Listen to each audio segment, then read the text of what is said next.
you have histamine intolerance, you can take a DAO. What are your recommended sources to improve protein?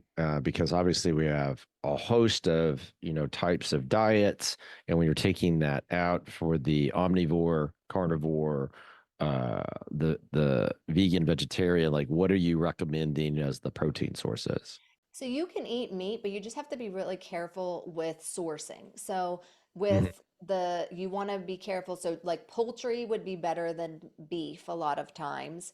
You have to be careful with fish, like a salmon could be okay, but you want to make sure it was flash frozen off the ship. So Wild cooking. caught, wild caught Yeah, fish.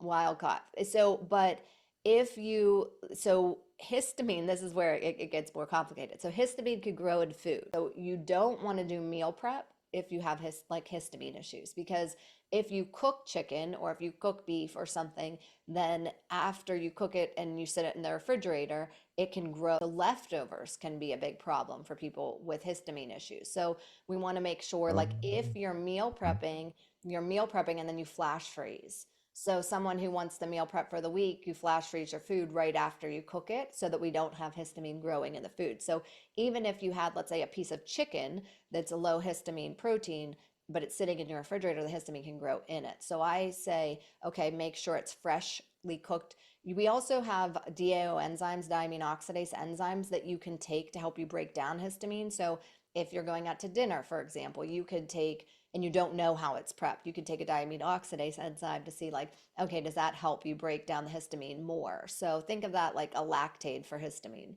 to break down. You have histamine intolerance, you can take a DAO.